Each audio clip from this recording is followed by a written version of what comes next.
Hi, I'm Karen Simmons, and I'm going to talk about what happens when it gets hard to listen to someone else's feelings. So, this is when you're listening to someone else, could be an adult, could be a child. We often get reminded by children of our own feelings. We'll find our own feelings coming up. And with an adult, similarly. So if somebody's talking about something sad, we might be reminded of something sad and we might start feeling similar feelings to them. So if someone's talking about grief and how they're feeling grief, we can often be reminded of our own grief and feel our own grief. So what we're feeling is our grief.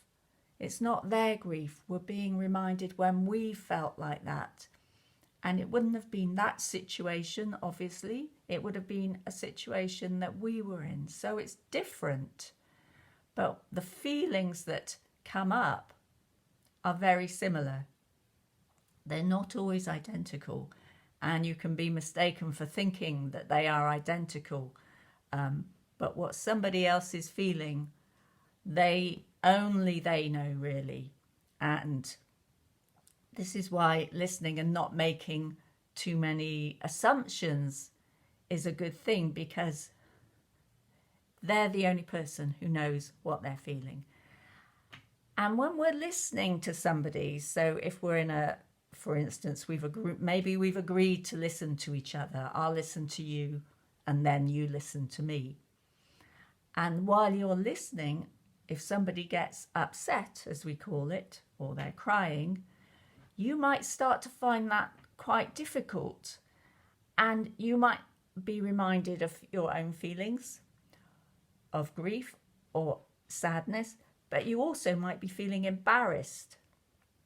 And you might be feeling it quite awkward to listen to. You don't know what to do. And you're feeling embarrassment is very strong feelings, isn't it?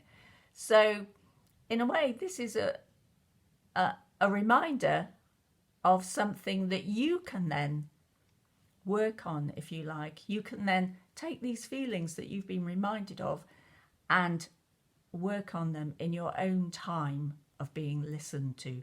So this is why it can be good to have an arrangement where you take it in turns, so that you both agree to listen to one of you, and then you change over and you listen to the other. So when you're listening to someone else and you get reminded of these feelings, you could then just say, okay, I'm not going to put my attention on them right now, because in 5 or 10 minutes time, I'll have a chance to say, oh, I've been reminded of my own feelings of sadness, embarrassment, fear, whatever. And then you have that chance then. And so you have a chance to deal with those and clean out some of those emotions for yourself. And the more cleaning out you do of your emotions, the better you will be able to think about them. And the easier it will then be for you to listen to someone else's emotions. So that's why it's a really good reason for us both to develop these, or reclaim, if you like, these skills of listening, and to reclaim these skills of being with those feelings ourselves. So those are both things that we're not so used to doing. We get discouraged both from showing feelings, and therefore we don't really learn how to be relaxed listening to them. So you need to do both sides of this thing. You know, it's a good idea to both listen and try and be relaxed. And the way you will learn to be more relaxed, one of the ways, is by getting better at feeling these feelings for yourself and cleaning some of them out, so that you know it's a very equal. It's a relationship whereby two people are helping each other, and that's part of what brings you closer and makes the relationship